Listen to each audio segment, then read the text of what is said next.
Namaste. I hope everyone is doing okay as we listen to the second part of the five-part video of Bhagavad Gita. Also, I hope all of us have already liked and subscribed to the channel. Somehow seeing you liking the episodes as well as subscribing to the channel gives inspiration. For that, thank you. Now, in part 1, we have known that the Mahabharata has 18 books, and the great battle where Duryodhana and all his armies were destroyed lasted 18 days. The Bhagavad Gita has 18 chapters as well. There is no doubt that the war described in the Mahabharata is not symbolic, and that if you go into deep research into it, you would know that it may be based on historical fact. But then, the presentation of the conversation between Krishna and Arjuna set in the background of war is a different thing. It would tell you that the Bhagavad Gita is like a little shrine in a vast temple, a temple that is both a theater and a fair of this world. And while the war in Mahabharata is physical, the war in the Bhagavad Gita has a symbolical meaning. And that is what we're going to try to discuss in this second part of the video of Bhagavad Gita. For the entries of the Bhagavad Gita, I am using Juan Mascaro's translation. Somehow the translation seems easier to understand. As we put it in our own layman's term, it's friendlier. So as mentioned earlier, there are 18 chapters in Bhagavad Gita, and chapter 1 will tell us of Arjuna's despair. So let's begin. King Dhritarashtra asks the poet Sanjaya to tell him the story of his family, the Kurus, clashing with the Pandavas in battle. Sanjaya retells how King Dhritarashtra's son, Prince Duryodhara, the one that says evil reincarnate, asks his teacher Drona to look out at assembled forces. Duryodhana points to the strong and formidable members of the Pandava army.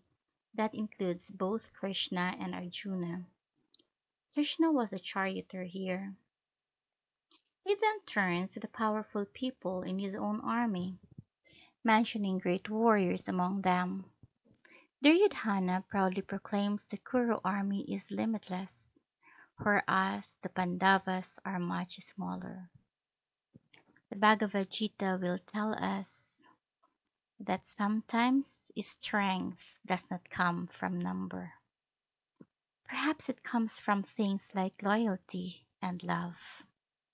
So both armies blow conch shells that echo throughout heaven and earth, calling the warriors to battle.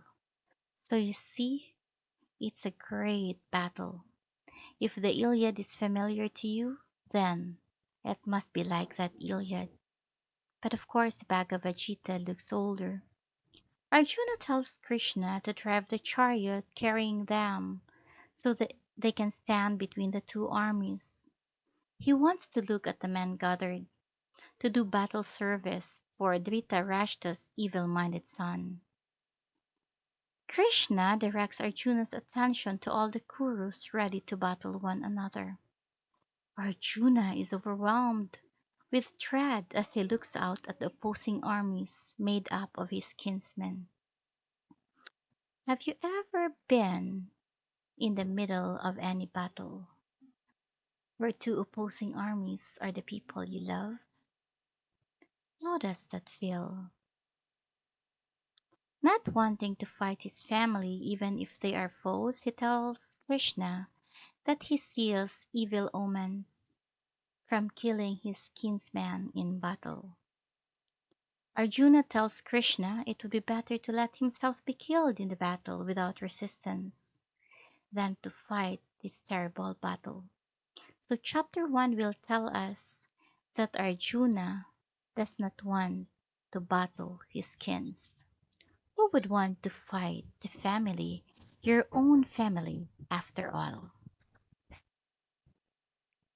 When Arjuna voiced his reluctance to fight his relatives, Krishna responds to Arjuna by arguing that such timidity at this moment is unworthy of a noble mind. Still, Arjuna insists that he cannot bear the thought of killing his kinsmen. Can we bear to kill our own kinsmen, the people who love us and whom we love in return? In verses 11 to 17, Krishna explains that Arjuna's sorrow is sheer delusion. Delusion, just an imagination, not real.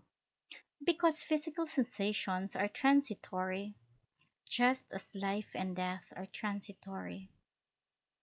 As the Bible would put it, these too shall pass. Everything that exists has always existed. Arjuna and his family will simply pass from one body to the next in each life. Krishna urges Arjuna to do his duty, his dharma in his life, because his self is eternal and part of the eternal fabric of the universe. Somehow he tells Arjuna that we are reborn from one life to the other, and we affect each other because life is a web. Thus Arjuna cannot really kill or be killed, because it is only the body that can die. Ah, so the soul cannot die. In verse 31, Krishna insists that Arjuna's duty or dharma in this life is a warrior's duty. It's a must that we do our dharma. It's a must. It's a must that we do our duty. Therefore, Arjuna must live to his highest potential by fulfilling that duty. Krishna warns about the danger of becoming too focused on scripture instead of on meditation to clear the mind of confusion and desire. So it will tell us now the importance of meditation, no? Action must be done for the sake of action and not for the sake of attachment to the results of that action. It is your duty, so do it. Do first, comply first before complaining. That is what Krishna must be telling Arjuna. This is the way of karma yoga, Krishna explains. When Arjuna asks Krishna to describe the way a wise man moves in the world, Krishna answers that the wise man submerges his mind in meditation and learns to withdraw from the sensory confusion of the world. According to Krishna, sensation is the root cause of desire, which causes suffering and disguises the truth. Individuals must have self-control and self-discipline, so self-control and self-discipline, to achieve a state in which desires can flow through them without affecting them. So we should know how to control our own thoughts, and we should have this discipline to do our dharma or our duties. Confused about Krishna's answers, Arjuna asks why Krishna seems to advocate the path of knowledge and understanding while pushing Arjuna to do action. Krishna then explains two paths: knowledge, that is Sankhya or jhana, and action, that is karma. Some people are suited to the first path, he says, and the others to the second. Some would have this knowledge, the other action, as he says, no? Krishna proposes that right action is another form of worship, and that only by doing necessary and right action can the self find freedom. If you know it is right, do it, even perhaps if other people seem to contradict your thoughts. After great meditation, that is for us, that is prayer. Right action from great men also sets a standard for ordinary people to follow, Krishna said. Krishna notes that he himself engages in action rather, despite needing or desiring nothing. If he were to stop, humankind would follow his example and fall into the trap of inaction. So one must act what must be done. He must do his dharma, or all else will fall into inaction. Krishna also encourages Arjuna to take the egocentric I out of his actions and avoid the trap of thinking, I am the doer of any action. Instead, Arjuna should understand that action is simply the gunas acting upon the guna. That's a duty acting about another duty. That is the virtue of doing your dharma. Krishna insists that it is better to do your own duty badly than to perfectly do another's. Arjuna then asked Krishna what drives men to evil action, to which Krishna said they are driven by the gunas called rajas, or the quality that includes passion and violence. The presence of too much of this guna, according to him, causes people to act out of desire and anger, thus causing evil action. So pride, desire, selfish motives. To avoid this, Krishna insists the mind must be stronger than the senses and understanding of the self must be stronger than the mind. As we are told when we were young until now that we are big, we have this wisdom. Our greatest nemesis is always ourself, because ourself is the only thing we can control in this world. As Krishna and Arjuna are absorbed in their deep conversation, Krishna revealed that he is transmitting an ancient teaching to Arjuna. Though Krishna has taught this wisdom to gods and others before Arjuna, it has become diluted and lost with time, he said. Arjuna inquires that this loss is possible because Krishna was born countless eons later than the god of the sun. Krishna clarifies that he has been born countless times, is eternal, and comes to earth in human form when righteousness falters and chaos threatens to prevail. It's parallel with Jesus Christ. When chaos was here, he was delivered by a woman, by a human being, so that he could save us. In his present incarnation, Krishna is here to help Arjuna, he said, understand the complex nature of action. Krishna explains that God is in action through worship, and that in this context, God is both the actor and the action. Worship or sacrifice has many paths, he said, including the paths of meditation, self-denial, and the study of scriptures. If you're listening to this, you would know that, indeed, it is not uncommon among us the practice of self-denial, studying the scripture, and of course meditation. For the Catholics, we have the rosary. However, these paths are subject of the main path of right action. Wisdom is the outcome of right action. Thus, it is important to have wise teacher as a guide. That's according to Krishna. So if you are an education student, you would know that even the Bhagavad Gita would tell us the importance of a teacher and the moral duty that one would have amongst his or her students. He's still quite confused.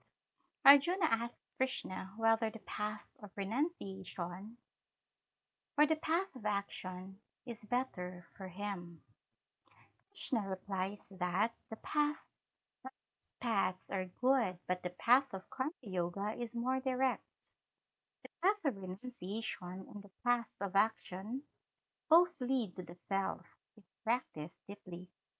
Both the wise sage and the doer of karma yoga practice action, whether it be action in battle or action of the mind in studying scriptures, without attachment to the results. Ignorance of the self is what causes men to act badly. So you see, we have to know ourselves. We have to know our own weakness, our own strengths. When we know our strengths, we can improve it. When we know our weaknesses, we could change it. We could direct it to the path that would lead us to success. Krishna insists that the wise men regard all beings as equal, understanding that the self at the core of all being is the same, only clothed in different bodies. This idea of Krishna that wise men regard all beings as equal would tell us that he is talking more of the soul, the spiritual thing. We are equal. No one is above us. No one is above the law. We are our own reflection, or we are a reflection of our God. And therefore, when we look at each other, we would know that all of us have souls, and that soul is so sacred, and therefore, the temple, the body in front of us, according to Krishna, must be considered equal. To emphasize this point, Krishna pointed out that right action or karma yoga is also renunciation because it requires the person to renounce their own selfish will. It has to be service first before the self. The self consisting of the mind, senses, and body can aid the soul of a person who has already mastered those things. That same self is also what keeps a person from realizing their true inner self. So we have to accept it. We have to face our own demons. We have to face that old ugly self that we are trying to keep. We're trying to ignore. People may let themselves be governed by their mind, body, and senses instead of controlling them. As mentioned earlier, the only thing we can control is ourselves, our reaction, our doings. To practice yoga, one must master the practice of meditation. This practice includes sitting in a clean place, covered by a cloth, concentrating on a single object, keeping the posture straight, and being moderate in sleeping and eating. Even Dante Alighieri, of course you know him, the author of the Divine Comedy, would tell you that example too much eating will bring you to the third circle of hell. This practice of yoga through meditation leads to the freeing of the self from suffering or sorrow. Arjuna inquires how mind can be quieted, for it is as hard to master as the wind. Of course, you have noticed that, right? When you wanted to concentrate, you just cannot concentrate. Krishna responds, it is difficult, but can be achieved with self-restraint and discipline. So somehow, this chapter 6, the Yoga of Meditation, tells me that indeed, this pandemic or these trying times is so hard. It's so hard. We don't have data. We cannot concentrate because when we're studying, our parents would tell us to cook, to clean, to attend to our brothers and little sisters and the likes. But then Krishna would tell us that even if it is difficult, self-restraint and discipline, it can be done. When Arjuna worried what becomes of people with faith but no discipline, Krishna reassures him that this type of person is not lost. Any goodness done will only perpetuate more goodness, and a person with no self-discipline may find peace and attain the ultimate goal in a future life. So Krishna is telling us that what we do here, we reap in the next life. That is, of course, in their belief. No, for some of us, we would believe in heaven and in hell. Although Umar Khayyam would tell you that heaven is a promise and hell is a threat, but then Krishna is telling us that we always reap our good dharma or our dharma. We reap good karma if we do our dharma. We reap bad karma if we don't do our dharma. Okay, so let's continue. And that is the first 6 chapters of our Bhagavad Gita. We'll be uploading some more for our next few chapters until we reach our chapter 18. I hope with the few chapters that we have discussed, it is of help to you. Also, I hope you would always remember that a good dharma will always bring you a good karma. With that, I wish you a good day as ever and keep safe. Furthermore, I hope you have already liked and subscribed our channel. Ciao!